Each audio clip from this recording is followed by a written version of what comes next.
नमस्कार दोस्तों, आप सभी का स्वागत है सेवार सिविल सर्विसेज में। मैं उम्मीद करता हूँ आप सब लोग बहुत स्वस्थ होंगे, मस्त होंगे, आराम से पढ़ाई वढ़ाई कर रहे होंगे। देखिए, हम लोग घटनासार जो है फरवरी से लेके अगस्त तक की उसकी अर्धवार्षिकी को हम लोग खत्म कर रहे हैं बहुत अच्छी तरीके से। और इसमें हम लोग आज राष्ट्रीय के तीसरे वीडियो में आ गए हैं। आज हम लोगों के 10 टॉपिक हैं। इस 10 टॉपिक्स के आज हम लोग प्राण ले लेंगे। और वो 10 टॉपिक कौन कौन से हैं, तो देखिए, पहला टॉपिक आपके सामने लिखा है हायर एजुकेशन के लिए जो NIRF की रैंकिंग आती है, ये टॉपिक है। दूसरा टॉपिक आपको एवेंडेंस इन मिलेट्स मिलेगा, जिसको नरेंद्र मोदी जी ने ग्रैमी अवार्ड जो विनर थे उनके साथ में एक गाना बनाया मिलेट्स के ऊपर, उसको मिलेगा। तीसरा टॉपिक आपको वाटर मेट्रो के ऊपर मिलेगा, इंडिया की पहली वाटर मेट्रो जो कोचीन में बनाई जा रही है। चौथा टॉपिक मिलेगा इंदौर को EPR क्रेडिट जो मिली उसको मिलेगा। पांचवा टॉपिक आपका होगा जो इंडिया की पहली जो है कार्बन न्यूट्रल जो विलेज है उसके बारे में होगा। फिर एक टॉपिक आपको मिलेगा जो डिजिटल न्यूज की रिपोर्ट आई है राइटर्स की 2023 की, उसको कंप्लीट करेंगे। फिर एक टॉपिक है अराकू वैली और काली मिर्च जिसको जैविक प्रमाण पत्र दिया गया, इसको खत्म कर देंगे। और एक समझौता जो हुआ था केंद्र और असम राज्य में, केंद्र और असम राज्य और विद्रोही जो समूह थे जैसे DNLA है और DPSC है, इनके बीच में एक समझौता हुआ था, बहुत इंपॉर्टेंट है ये, ध्यान से पढ़ना है इसको आगे। तो इसको हम लोग खत्म करेंगे। और असम और अरुणाचल का सीमा विवाद था 700 किलोमीटर का, उसको भी हम लोग खत्म करेंगे। अगला फिर इसके बाद टॉपिक होगा राजस्थान में लिथियम का जो भंडार मिला। 10 टॉपिक को बहुत जल्दी जल्दी से देखिए खत्म करना है। और इसको जल्दी जल्दी से खत्म करने का मतलब ये है कि बहुत ढंग से हम लोग पढ़े, ठीक है, एग्जाम के पॉइंट ऑफ व्यू से जहां जैसी जरूरत होगी उसको वैसे डील करेंगे। चलिए, पहले टॉपिक पे मैं आ जाता हूं। आपके सामने लिखा है उच्च शिक्षण संस्थानों की अखिल भारतीय रैंकिंग 2023। तो किसके लिए ये रैंकिंग है, तो हायर एजुकेशन के जो इंस्टीट्यूशन हैं उनके लिए ये रैंकिंग आती है। तो रैंकिंग कौन ये जारी करता है, तो देखिए, शिक्षा मंत्रालय के अंदर एक NIRF है। NIRF रैंकिंग 2016 में एस्टेब्लिश की गई थी। उसको ये NIRF जो है यही हायर एजुकेशन के जो इंस्टीट्यूशन है उनको रैंकिंग देता है अलग अलग सेक्टर में। टोटल अगर श्रेणियों की बात करें तो मैं आपको 13 श्रेणियां ऐसी देखने को मिलेंगी। NIRF का फुल फॉर्म है नेशनल इंस्टीट्यूशनल रैंकिंग फ्रेमवर्क, ठीक। 2015 में इसको लॉन्च किया गया था शिक्षा मंत्रालय द्वारा, लेकिन 2016 में इसने देना चालू किया अपनी रैंकिंग, ठीक। तो 13 श्रेणियां हैं, आपको ऐसी 13 श्रेणियां आपको देखने को मिलेंगी। देखिए यहाँ पे विश्वविद्यालय महाविद्यालय 13 श्रेणी कौन कौन सी है, विश्वविद्यालय महाविद्यालय, अनुसंधान है, रिसर्च है मतलब ओवरऑल, और इंजीनियरिंग में दी जाएगी, मैनेजमेंट है, रिसर्च, फार्मेसी, मेडिकल, और आपकी दंत चिकित्सा, आर्किटेक्चर, नियोजन विधि मतलब लॉ, एग्रीकल्चर और संबंधित क्षेत्र। और इसमें आप जब ध्यान से देखेंगे तो देखिए 2 टॉपिक ऐसे हैं जिनको रिसेंटली ऐड किया गया है। अब देखिए, बहुत लंबी ये लिस्ट है, आपको ऐसे मैं दिखा दूं, ऐसे बहुत सारा इसमें डेटा लिखा हुआ। आप अगर सीरियसली इसको याद करने बैठेंगे तो हो जाएंगे पागल, और मैं नहीं चाहता आप पागल हो जाए, एग्जाम न दे पाए। तो एग्जाम देने के बाद में पागल हो ज्यादा ठीक है, बाद में लोग हो जाते हैं पहले मत होइए। चलिए, तो इसको शॉर्ट लिस्टिंग करते हैं कैसे इसको पढ़ना है।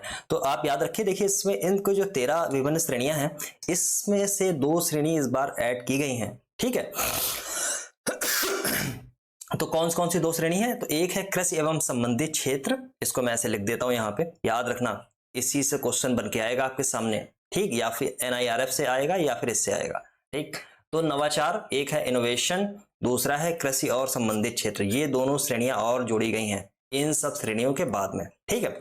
अब देखिए, बहुत सी होती हैं, ये कैसे दी जाती है, रैंकिंग कैसे की जाती है, तो इसके 5 मानक हैं। 5 मानक जैसे teaching learning and resources sorry teaching learning resources है, TLR इसको बोलते हैं।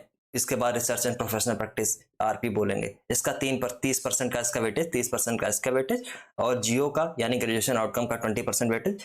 इन सबका ऐसे ऐसे वेटेज यहाँ पे लिखा हुआ, आराम से इसको पढ़ लेना, 100% वेटेज ऐसे हो जाता था। इस हिसाब से रैंकिंग डिसाइड की जाती है। चलिए, अब मैं ओवरऑल श्रेणी, देखिए अलग अलग मैं श्रेणियों की बात करूंगा, आपको कैसे रटनी है।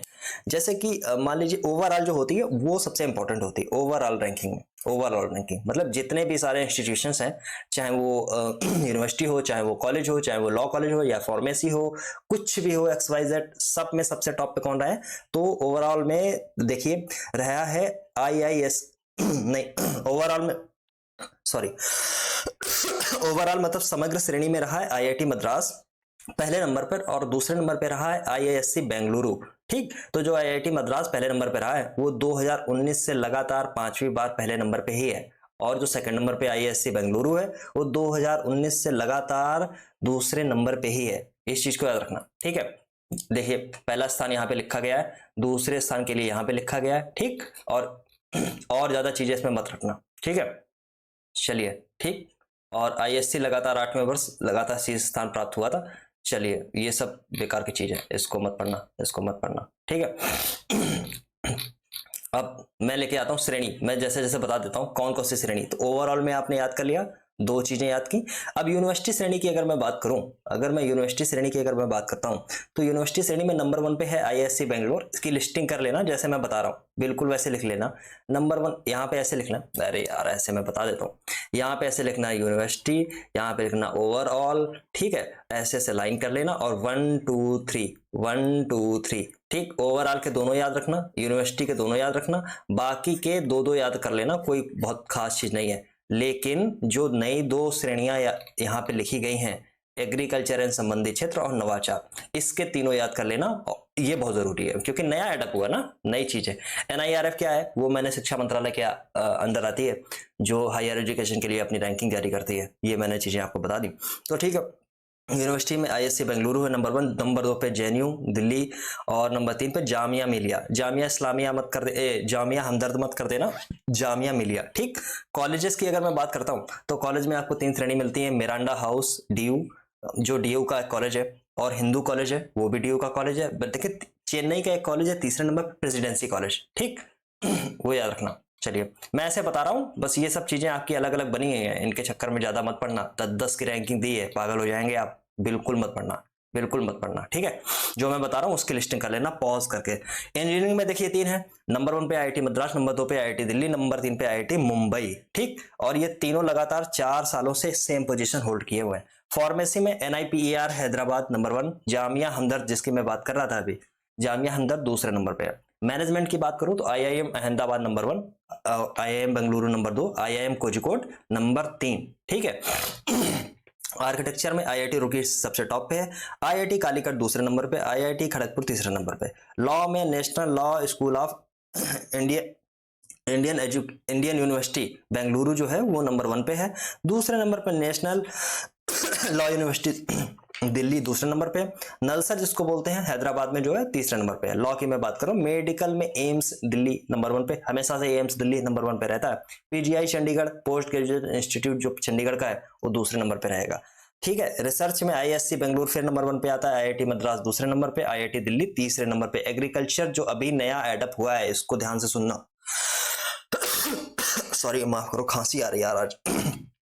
चलिए एग्रीकल्चर, कोई बात नहीं, खांसी आ रही तो क्या हुआ। एग्रीकल्चर जो है वो जो नया एडअप हुआ है जिसकी मैंने अभी बात की थी, ये इससे ही इस बार क्वेश्चन निकल के आएगा आपके सामने। एग्रीकल्चर में जो नया एडअप हुआ है नंबर 1 पे है, उसमें भारतीय कृषि अनुसंधान संस्थान नई दिल्ली नंबर 1 पे। दूसरे नंबर पे आपको आप सुनते हैं एनडीआरआई आपने बहुत बार सुना होगा, एनडीआरआई जो करनाल में है हरियाणा में, national dairy research institute number 2 पे है। और नंबर 3 पे पंजाब कृषि विश्वविद्यालय लुधियाना वाला, ठीक, जिसने ही अभी एक ऐसी गेहूं की किस्म जारी की थी पंजाब, अभी मैंने आपको करंट अफेयर्स में पढ़ाया था, जिसको PBW RS1 आई थिंक, हाँ RS1, ये इसकी ब्रीड थी गेहूं की जो तैयार की थी इसने, ठीक। किस लिए थी वो मैंने वहां पे बताया। इनोवेशन की बात है, जो नवाचार है, इनोवेशन है, इसमें 3 को टॉप में रखा गया है। नंबर 1 पे आईआईटी कानपुर, नंबर 2 पे आईआईटी मद्रास, नंबर 3 पे आईआईटी हैदराबाद। इससे ज्यादा देखिए इस रैंकिंग में कुछ है नहीं, ठीक। और जैसे मैंने बताया है वैसे ही आप याद रखना, ओके। बहुत सारी चीजें यहाँ पे लिखी होंगी, बहुत सारी चीजें। तो समग्र श्रेणी याद रखना जिसको ओवरऑल बोलते हैं, यूनिवर्सिटी श्रेणी याद रखना, उसमें 3 रख लेना, ठीक है। सबके कॉलेज या और सब चीजों के सबके टॉप के रट लेना, मेडिकल के दोनों रट लेना। आर्किटेक्चर में आईटी रुड़की याद रखना, आर्किटेक्चर से पता नहीं क्यों इतना लगाव है एग्जाम को, आई डोंट नो। रिसर्च को याद रखना, आईएससी बेंगलुरु टॉप पे है। इनोवेशन के तीनों पॉइंट रखने ना, IIT Kanpur number 1, number 2 Madras, number 3 IIT Hyderabad, ठीक, तीनों आईआईटी हैं। एग्रीकल्चर में याद रखना, भारतीय कृषि अनुसंधान संस्थान नई दिल्ली नंबर 1 पे है, एनडीआरआई करनाल जो है वो नंबर 2 पे है, और पंजाब कृषि विश्वविद्यालय नंबर 3 पे है। बस खत्म हुआ। चलिए अब मैं अगले टॉपिक पे आपको लेके चलता हूं।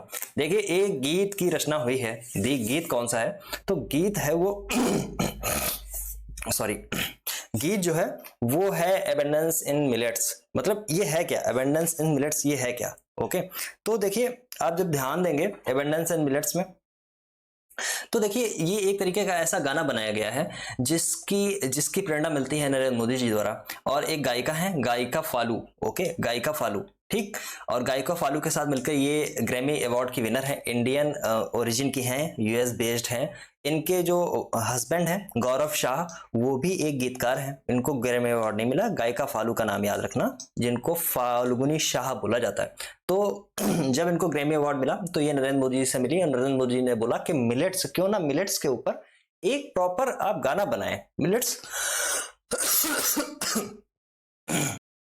तो मिलेट्स के ऊपर जब गाना बनाने के लिए इनको बोला गया कि मिलेट्स के ऊपर आप एक गाना बना दें, तो इन्होंने मिलेट्स के ऊपर गाना बनाने के लिए प्रयास किया कि चलो ठीक है एक गाना बनाया जाए। मिलेट्स दरअसल है क्या? तो मिलेट्स बाजरा को बोलते हैं। कुछ एक इंपॉर्टेंट चीज मैं बता देता हूँ। बाजरा बोलेंगे, दरअसल बाजरा को तो नहीं बोलते हैं, बट मिलेट्स होते हैं मोटे अनाज, एक तरीके से कह रहे हैं, मोटे अनाज भी नहीं बोलेंगे। तो मिलेट्स में दरअसल आते हैं जैसे बाजरा हो गया, ज्वार हो गया, रागी हो गया, समझे? ये सारी चीजें मिलेट्स में आती हैं। और आप देखते हैं पूरी दुनिया में इतनी भयंकर भुखमरी है, एशियन कुछ कंट्रीज हैं और अफ्रीका तो बहुत ज्यादा इससे जूझ रहा है, समझे? तो मिलेट्स का यूज हो इन ऐसे खाद्य पदार्थों का, मतलब ऐसे अनाजों का ऐसा अगर यूज करें हम लोग, तो भुखमरी दूर की जा सकती है। और ऐसा नहीं है कि ये बहुत सेकेंडरी टाइप के अनाज हैं, लिटरली इनमें बहुत अच्छी चीजें, जैसे बाजरा में आपको कैल्शियम बहुत अच्छा देखने को मिलता है, ज्वार में आपको पोटेशियम देखने को मिलेगा, रागी में आपको फास्फोरस मिलेगा। तो बहुत बहुत अच्छी चीज है ये, मतलब ऐसी गंदी चीज नहीं है। और देखिए 2021 में इंडिया ने यूनाइटेड नेशन से ऐसा बोला कि 2023 को अंतरराष्ट्रीय बाजरा दिवस आप घोषित कर दीजिए, इंटरनेशनल मिलेट्स डे आप घोषित कर दें।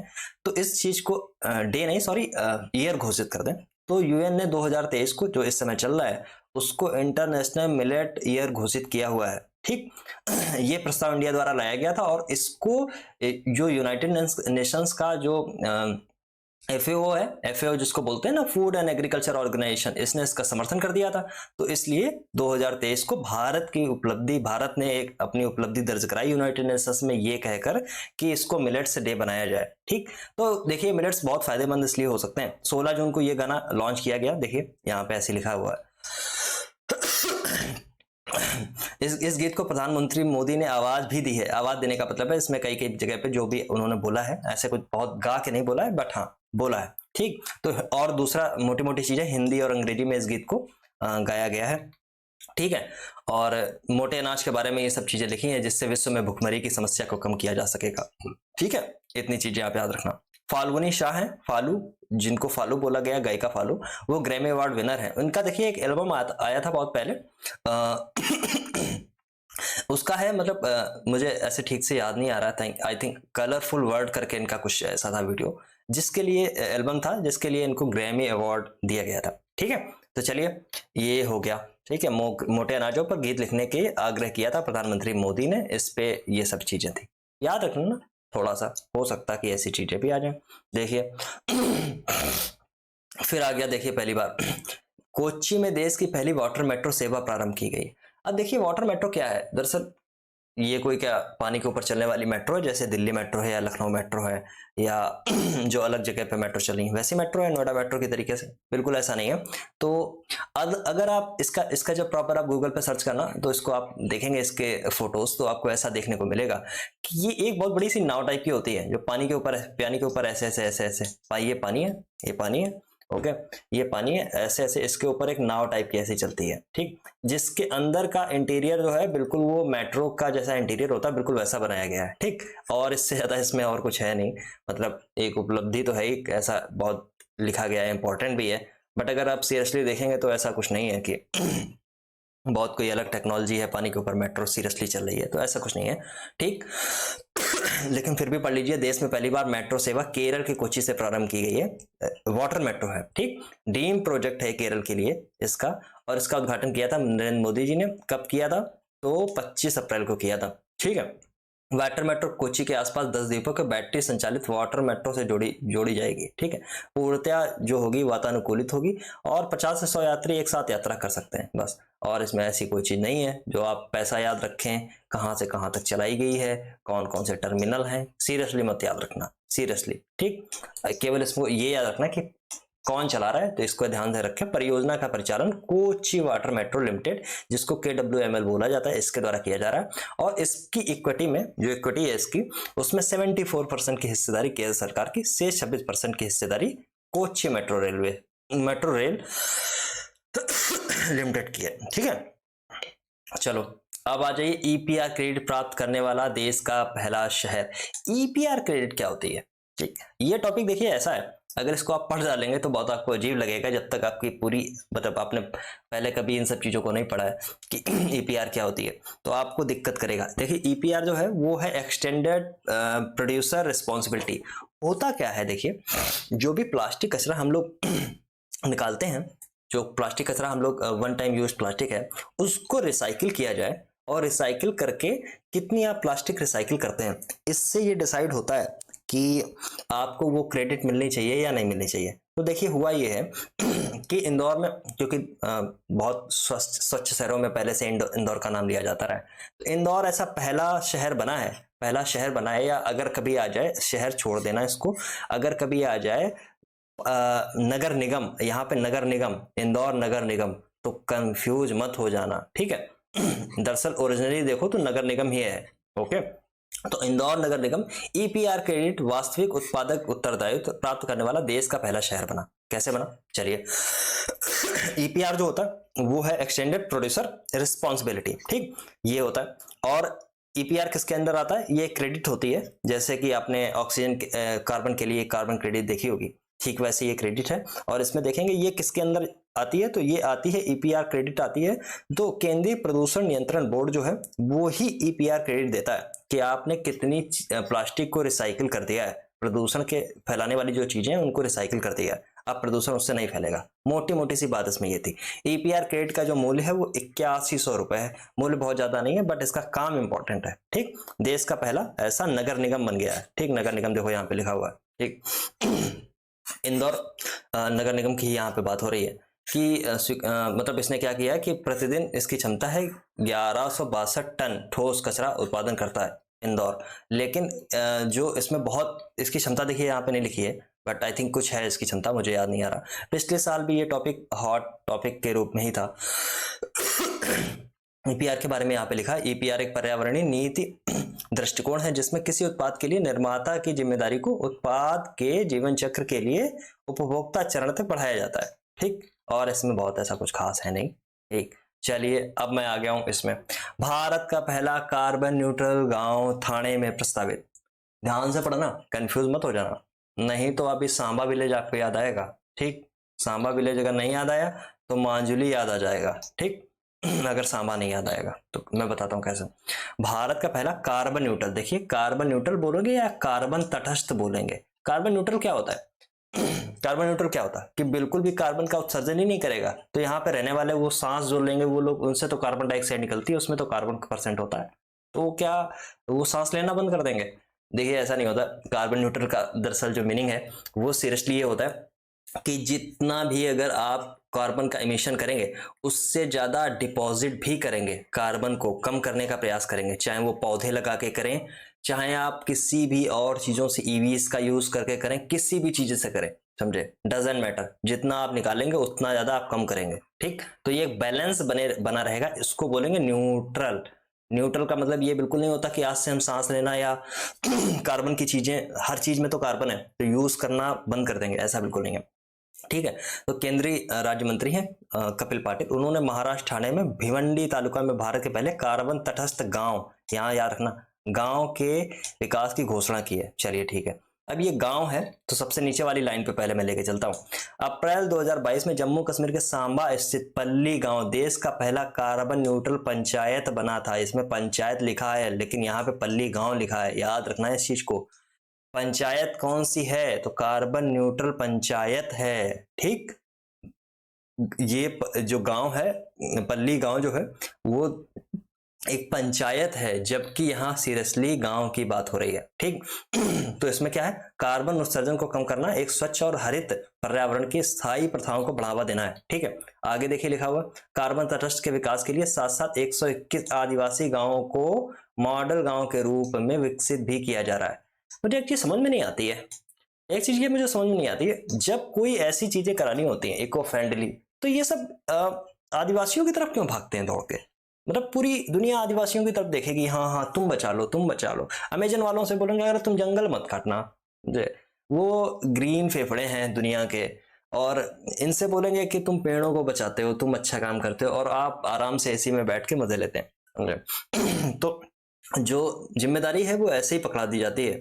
ठीक, चलिए इस चीज को समझ में आ गया। और देखिए एक और चीज है, ये माजुली वाली जो बात हुई थी, यहाँ पे जो माजुली वाली बात हुई थी, माजुली देखिए आपको पता है कि जब ब्रह्मपुत्र आती है तो एक एक यहाँ पे एक द्वीप बनता है ब्रह्मपुत्र के बीचों बीच। ठीक है, माजुली द्वीप वो कार्बन तटस्थ जिला बना था, समझे? भारत का पहला कार्बन तटस्थ जिला है जो असम के स्थित ब्रह्मपुत्र नदी के एक द्वीप पर है। ठीक, याद रखना है इसको। चलिए आगे बढ़ता हूं। राइटर्स की देखिए एक रिपोर्ट है, डिजिटल न्यूज रिपोर्ट 2023। अब ये क्या बवाल आ गया है? डिजिटल न्यूज राइटर्स, आपको पता है एक न्यूज एजेंसी है राइटर्स, उसने एक रिपोर्ट अपनी जारी की, डिजिटल न्यूज रिपोर्ट 2023। उसमें देखिए कहा क्या क्या गया है, तो उस चीज को आप ध्यान में रखें तो आपको पता चलेगा कि इसमें इंडिया हो या वर्ल्ड हो, उसमें अलग अलग जो सेक्टर्स हैं न्यूज के लिए, डिजिटल जो सेक्टर है उनकी बात की गई है कि उनमें क्या क्या बदलाव हो गया।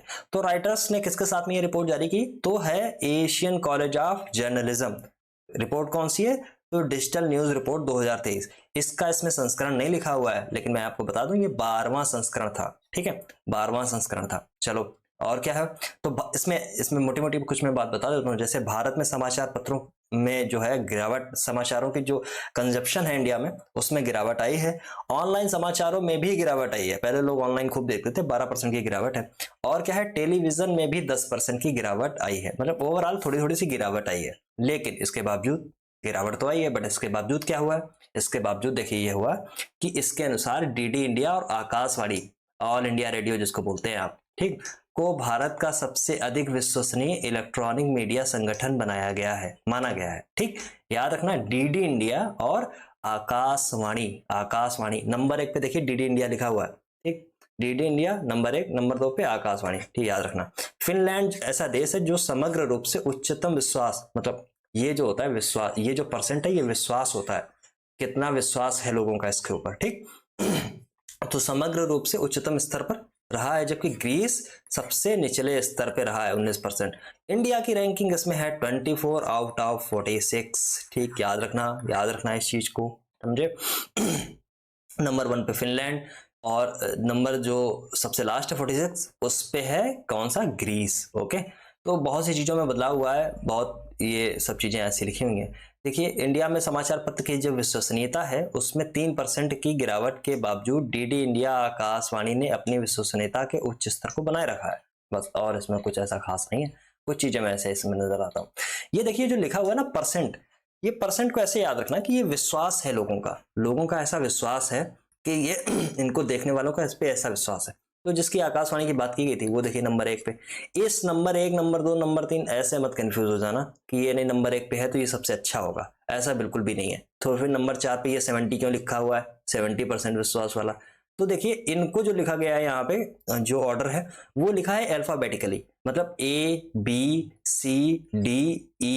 फिर FG नहीं आया, फिर H आ गया, फिर I आ गया, फिर ऐसे करके ये ऐसे आ गया, लास्ट में R आ गया। तो ये नंबरिंग, ये रैंकिंग से मत इसको याद रखना, रैंकिंग से मत याद रखना, बस मैं इतनी बताने की कोशिश किया। तो नंबर 1 पे है डीडी इंडिया, नंबर 2 पे आपको इंडिया का मिलेगा AIR। ओके, बस इतनी चीजें याद रखना। NDTV 63 पे है, अगर पढ़ना चाहो तो पढ़ लो। रिपब्लिक भारत देखो, रिपब्लिक टीवी क्या शानदार टीवी है हमारा, 58 के आसपास है। चलो, और इसमें बात की गई यूट्यूब 56% और ट्विटर 55% सबसे लोकप्रिय सोशल मीडिया प्लेटफॉर्म, यहाँ पे प्लेटफॉर्म पे अंडरलाइन करना प्लेटफॉर्म है, जबकि टिकटॉक जो है वो नेटवर्क है, सोशल मीडिया नेटवर्क है सबसे तेजी से बढ़ने वाला। ठीक, तो 44 लोगों के आसपास है। अब देखिए बात आती है अराकू वैली कॉफी की और काली मिर्च की, कोई जैविक प्रमाण पत्र दिया गया। इसको कंफ्यूज मत कर लेना कि जियोग्राफिकल इंडिकेटर है, GI टैग दिया गया, बिल्कुल भी नहीं, बिल्कुल भी नहीं। अब देखिए दो चीजें यहां से इस टॉपिक से ही सामने से ही आपको नजर आती हैं कि अराकू कॉफी है और काली मिर्च है, और जैविक प्रमाणीकरण मिला मतलब जैविक प्रमाणीकरण क्या होता है, एक बात आप ये बताएं, जैविक प्रमाणीकरण क्या होता है। तो जैविक प्रमाणीकरण को आप अगर सही से देखेंगे तो आपको पता चलेगा, राष्ट्रीय जैविक उत्पाद कार्यक्रम जो चलाया जा रहा था एपेडा द्वारा। एपेडा क्या था, तो एग्रीकल्चर एंड क्या था, मुझे याद नहीं आ रहा, एग्रीकल्चर पता नहीं क्या था, मुझे ठीक से याद नहीं आ रहा एपेडा क्या है। एग्रीकल्चर से संबंधित है, समझे, पी से मुझे याद नहीं आ रहा। हाँ, agriculture and processed food product export, मतलब प्रोडक्ट एक्सपोर्ट, ये पता नहीं, डी डेवलपमेंट, हाँ डेवलपमेंट अथॉरिटी, ठीक ये है। मतलब agriculture and processed food product export development authority, इसको ऐसे पढ़ेंगे, ठीक। तो मुझे याद है एपेडा ने ही चलाया था एनपॉप कार्यक्रम, एनपॉप जिसको बोलते हैं, एनपॉप ही है प्रमाणीकरण। मतलब कि एपेडा का काम क्या है, दरअसल दुनिया में जो इंडिया से चीजें निर्यात की जाएंगी वो जैविक रूप से कितनी सही हैं, वो इसका डिसाइड करता है एपेडा, ठीक। और अगर इसको ये सर्टिफिकेट किसी चीज को देता है एपेडा, तो उसकी दुनिया में डिमांड बढ़ जाती है। जैसे ये किन किन चीजों पर सर्टिफिकेट अपना दे सकता है, जैसे अनाज पे दे सकता है, डेयरी प्रोडक्ट हो गए, शराब हो गई, फल सब्जी, फल फूल, मांस, कुछ भी हो, ठीक, जो प्रोसेस्ड किए जा सकते हैं, ओके, इन पे ये सब देता है, ठीक। चलिए अब इसमें देखिए लिखा गया है, तो जो अराकू वैली है वो आपको मिलती है आंध्रा और उड़ीसा के बीच में, आई थिंक, हाँ बिल्कुल सही है, अराकू उड़ीसा और आंध्रा के बीच मिलेगी। यहाँ एक कॉफी होती है जिसको बोलते हैं अराकू कॉफी, क्योंकि वहीं की जगह के आधार पर इसका नाम रखा गया। ये देखिए कॉफी की बहुत सी प्रजातियां होती हैं, जैसे अरेबिका, रोबस्टा, लिबेरिका, उसमें ये अरेबिका टाइप की जो है ये कॉफी है। और यहाँ की एक काली मिर्च है, इसको ये वाला प्रमाण पत्र दिया गया, जिसको मैं एनपॉप बोल रहा हूँ, राष्ट्रीय जैविक उत्पाद कार्यक्रम, national program for organic production, ठीक, ये वाला इसको प्रमाण पत्र दे दिया गया। चलिए इसमें बहुत सारी चीजें लिखी हैं। कोऑपरेटिव कौन सी है, कोऑपरेटिव है, सहकारी है, तो कौन कौन सी इसमें चला रही, तो विशाखापत्तनम में कौन है, गिरिजन कोऑपरेटिव कॉर्पोरेशन, ये आदिवासियों द्वारा उत्पादन किया जाता है इस कॉफी का, इसलिए जो इनकी कोऑपरेटिव है, इनकी जो सहकारिता है, इसमें इसको ये प्रमाण पत्र मिला है, और कुछ नहीं है। अराकू और काली मिर्च आंध्र प्रदेश के चिंतापल्ली डिवीजनों में जीके विधिमंडल, ऐसे सब बहुत सी चीजें आएंगी, इतनी मत याद रखना, पागल थोड़ी ना होना है जी। इंपॉर्टेंट चीज थी एपेडा, मैंने बता दिया। देखिए भारतीय शीर्ष निर्यात व्यापार संवर्धन सक्रिय सरकारी निकाय, कितना खतरनाक लिखा हुआ है, यह ताजी सब्जियों फलों को निर्यात करने के बढ़ावा देने की प्रमुख संस्था है। अरे केवल फल नहीं है, इसमें मांस भी आता है, इसमें अनाज भी आता है, इसमें डेयरी प्रोडक्ट भी आते हैं, इसमें लिकर भी आती है, ठीक। तो अगर ये किसी को प्रमाण पत्र देता है, उसकी वर्ल्ड में डिमांड बढ़ जाती है। देखिए यहाँ लिखा अरेबिका कॉफी की एक प्रजाति है, ठीक है, ये सब चीजें ऐसे लिखी हैं।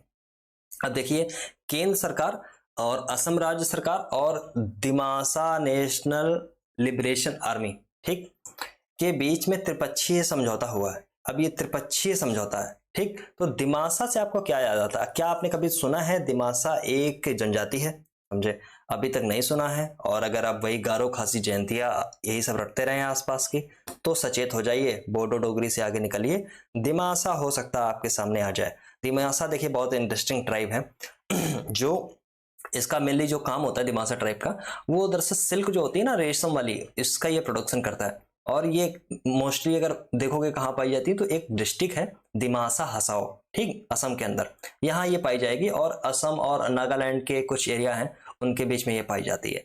अगर ये बहुत इंटरेस्टिंग इसलिए है, मैंने आपसे बोला कि इंटरेस्टिंग है, तो इंटरेस्टिंग ये इसलिए है क्योंकि देखिए इनके जो बहुत पहले के जो पूर्वज थे, ऐसा बोला जाता है ये कचारी एक किंगडम हुआ करता था, कुछ ये मिडिवल टाइम पीरियड के आसपास की बात है। एक कचारी किंगडम होता था जो राज करता था असम और नॉर्थ ईस्ट एरिया पे, समझे।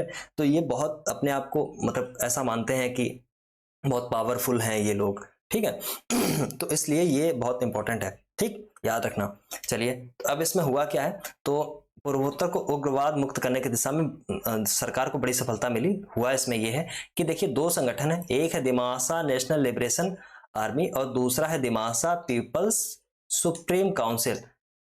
दो ये बॉडी हो गई, एक केंद्र सरकार हो गई, एक राज्य सरकार हो गई, मतलब तीन पक्ष हो गए। तीनों पक्ष ने एक त्रिपक्षीय समझौता, शांति समझौता किया, जिसमें इन दोनों ने दिमासा पीपल्स ने, दिमासा नेशनल ने यानी डीएनएलए ने, डीपीएससी ने, इन दोनों ने अपने हथियार डाल दिए हैं। हथियार डालने में एक एग्रीमेंट हो गया कि अब शांति बहाल की जाएगी। ये लोग रेबल टाइप के थे, मतलब उग्रवादी टाइप के कह सकते हो, एक बार उग्रवादी टाइप के। तो इस जो समझौता हुआ था यहाँ दिल्ली में बैठ के, इसमें हेमंत बिस्वा शर्मा थे जो असम के मुख्यमंत्री हैं, अमित शाह जो गृह मंत्रालय जिनके पास में वो थे। और इस एग्रीमेंट में देखिए यहाँ पे बहुत सी चीज लिखी नहीं है, लेकिन मैं आपको बता देता हूँ कि ये जो दो पार्टियां हैं यहाँ दिमासा वाली, इन्होंने हिंसा छोड़ दी है, आत्मसमर्पण कर दिया है।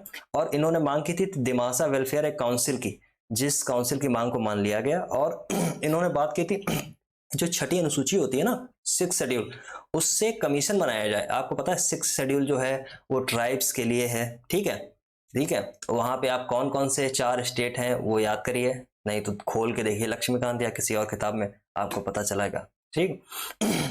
तो इन्होंने मांग की थी कि उससे एक कमीशन भी बनाया जाए और इनको 500 करोड़ रुपए 5 सालों में आगे दिए जाएं, ठीक, काम करने के लिए, ठीक है। ऐसे नहीं कि लेके बैठ जाएंगे।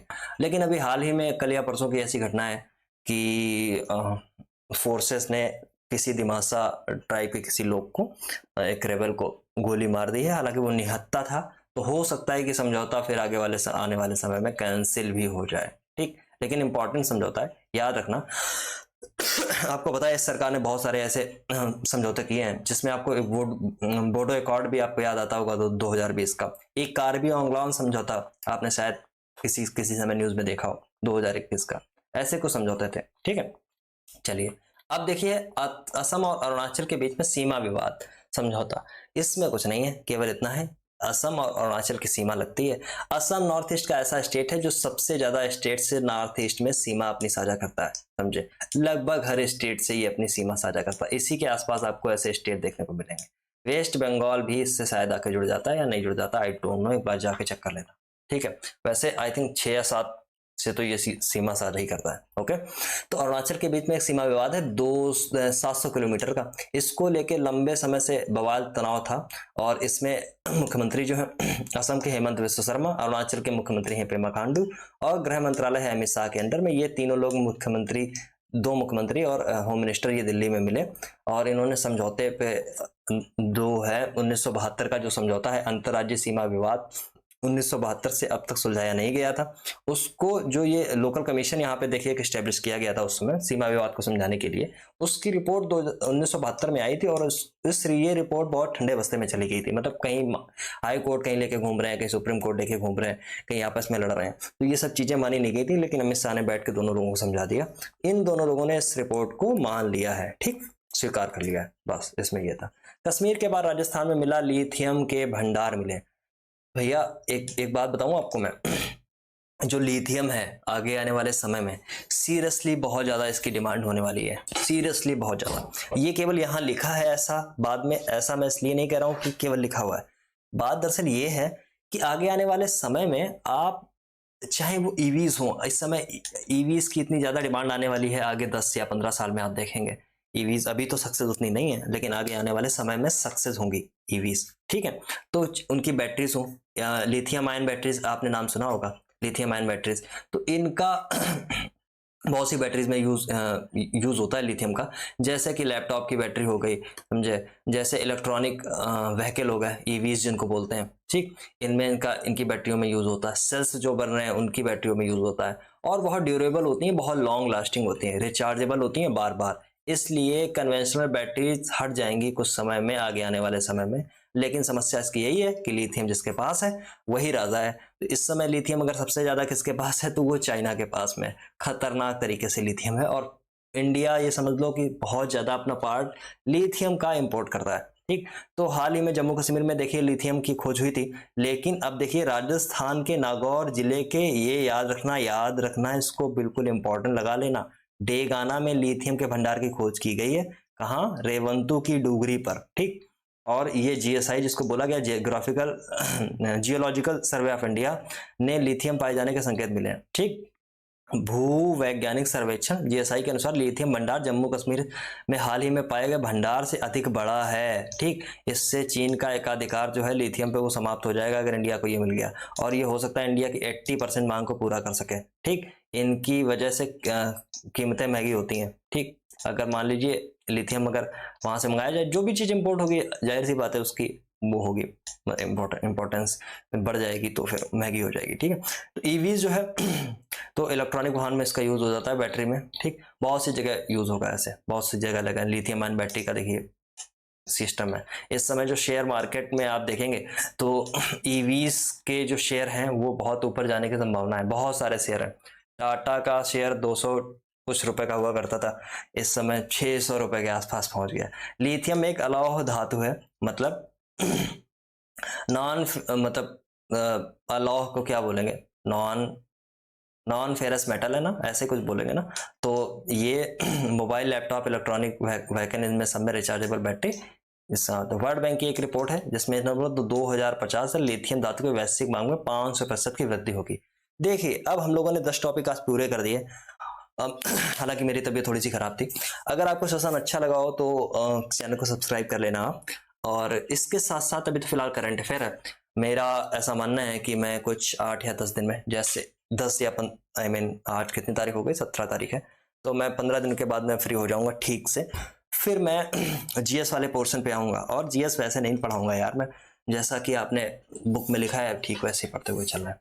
जीएस जब मैं स्टार्ट करूंगा तो जीएस का काम ये होगा, जैसे पॉलिटी इस समय बहुत अच्छी सीरीज है, वो उसको जाके आप देख लेना, उसमें मैंने कुछ वीडियो डाले हैं, आगे आने वाले समय में पड़ेगी वो सीरीज। देखो बड़ी होगी, अगर ठीक से पढ़ना है तो बड़ी होगी। ठीक, उसमें कोई मतलब मैं वो नहीं कर सकता हूँ कि उसको छोटी कर दूं, मेरे बस की नहीं है।